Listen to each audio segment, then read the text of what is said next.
Fibrilação atrial é a arritmia cardíaca mais comum na prática clínica diária. Um enorme problema de saúde pública. Uma arritmia que acontece com cada vez mais frequência na população, com um risco estimado de 1 em cada 3 pessoas vão desenvolver essa arritmia ao longo da sua vida.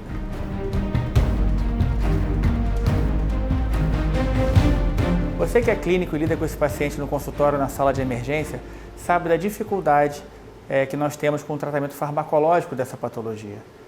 A gente tem poucas drogas antiarrítmicas disponíveis, todas antigas, desde a década de 70 e 80, na verdade temos 3, e drogas de baixa eficácia na manutenção do ritmo sinusal. É nesse cenário que nas últimas 2 décadas o avanço tecnológico propiciou o uso cada vez mais frequente da ablação por catéter como opção terapêutica em pacientes com fibrilação atrial. Hoje se sabe a importância do isolamento das veias pulmonares, como a gente está mostrando nesse slide, seja através do uso da radiofrequência, seja através da crioablação, mas fundamentalmente com técnicas com o mesmo objetivo, o objetivo de isolamento elétrico das veias pulmonares, que são a fonte da questão elétrica da fibrilação atrial. Esses avanços foram enormes nas últimas décadas. Veja, esse é um exemplo de um mapeamento eletroanatômico, mostrando o isolamento de um par de veias pulmonares através de aplicações de radiofrequências sequenciais ao redor dessas veias pulmonares. Isso hoje, esses métodos de mapeamento são extremamente detalhados, como está mostrando nesse diapositivo, um mapeamento de um flutter atrial no átrio esquerdo. Então a gente vê aqui os vetores mostrando para onde que a ativação elétrica anda no átrio, com um detalhamento anatômico e elétrico absolutamente incrível, que permite um mapeamento preciso e o tratamento desses pacientes. Agregados a métodos de imagem como o eco intracardíaco, nós hoje fazemos procedimentos com alto grau de precisão e detalhe, aqui mostrando o exemplo de uma punção transeptal guiada pelo eco intracardíaco. Então, hoje, imagem em tempo real, anatomia real desses pacientes, tornou-se uma rotina no laboratório de eletrofisiologia, a ponto de nós fazermos hoje procedimentos dispensando completamente o uso de radiação ionizante. Esse é o nosso laboratório de eletrofisiologia, mostrando que já ninguém usa capote de chumbo, ninguém se protege de raio-x porque ele não é utilizado e o tempo de raio-x é 0. Então, procedimentos sem fluoroscopia. Já desde o início dessa década que se comparou a eficácia da fibrilação atrial, da ablação da fibrilação atrial versus as drogas antiarrítmicas. E esses estudos iniciais já mostraram que isolar as veias pulmonares para conter os focos deflagradores da fibrilação atrial tinham desfechos muito melhores do que as drogas antiarrítmicas. Quando se coloca tudo isso junto em grandes meta-análises, com quase 25 mil pacientes, a gente vê grandes reduções em desfechos duros, mortalidade, AVC ou hospitalização por insuficiência cardíaca, todos esses desfechos sendo bastante reduzidos quando se aplica a ablação da fibrilação atrial como tratamento, quando comparado com o uso de drogas antiarrítmicas. Outros benefícios da ablação ficaram evidentes ao longo do tempo. Esse aqui também é uma publicação recente mostrando que pacientes submetidos à ablação têm menos demência ao longo do tempo, demência de qualquer tipo, seja ela vascular, seja ela do tipo Alzheimer, quando são submetidos à ablação por catéter, quando comparados a pacientes que continuam fazendo tratamento com drogas antiarrítmicas, independente desses pacientes serem anticoagulados, e todos eles são anticoagulados, mostrando que o controle do ritmo tem um efeito na prevenção de fenômenos cognitivos neurológicos.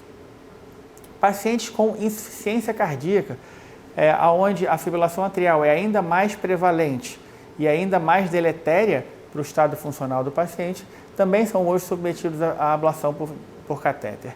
Esse estudo, CASTLE-AF, publicado em 2018, mostra redução de mortalidade total e redução de hospitalizações por insuficiência cardíaca em pacientes com fração de ejeção média de 32%.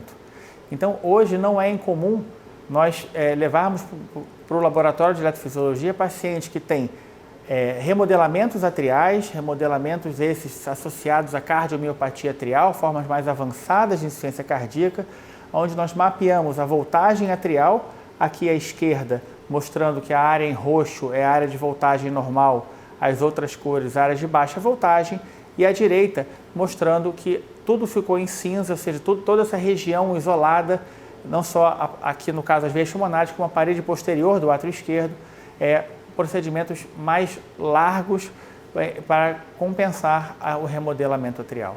Esse é o resultado final de um paciente com uma grande dilatação atrial e um isolamento de toda a parede posterior do átrio esquerdo, além das veias pulmonares. Esse é o cenário que hoje se consegue atuar, né?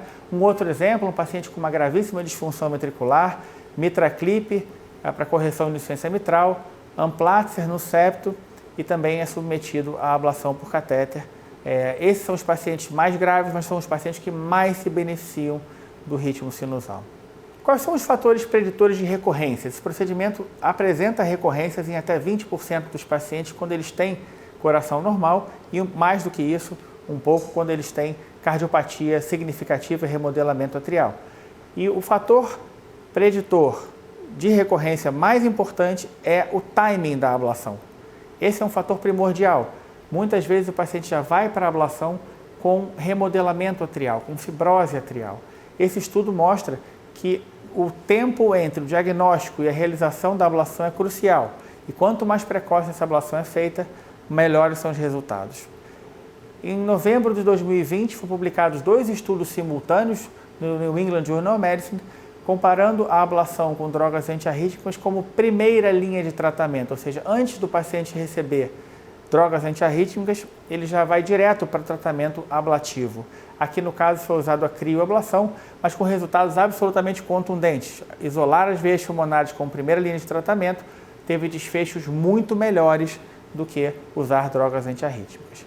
Essas são as diretrizes mais recentes que nós temos da European Society of Cardiology, que coloca a ablação de fibrilação atrial como classe 1, nível de evidência A, para pacientes com insuficiência cardíaca congestiva, ou seja, aqueles que mais se beneficiam do ritmo sinusal, e como classe 1A, também para pacientes com FA paroxística coração normal após a falência de droga antiarrítmica, e 2A, para aquela indicação que eu falei, como primeira linha de tratamento, já sem mesmo o uso de drogas antiarrítmicas, sempre considerando a escolha do paciente, né? Esse é o primeiro passo em qualquer avaliação atualmente. Uma pergunta muito frequente que me fazem é quão seguro é esse procedimento, né? Quais são os riscos do procedimento? E essa tabela dessa diretriz mostra que hoje a ablação de fibrilação atrial é um procedimento absolutamente seguro, com baixa taxa de complicações. A maioria das complicações com menos de 1% de ocorrência, ou seja, o benefício, na esmagadora maioria das vezes, supera o risco significativamente. De modo que eu vou concluir essa apresentação falando que nós vivemos hoje uma pandemia de fibrilação atrial, que é um enorme problema de saúde para todos os sistemas de saúde ao redor do mundo. Mas significativos avanços tecnológicos permitiram tratamentos ablativos seguros e altamente precisos e eficientes. A ablação deve ser realizada precocemente, idealmente, antes da progressão do substrato. É aí que nós vamos obter os melhores resultados e os melhores benefícios para os nossos pacientes. Muito obrigado pela atenção.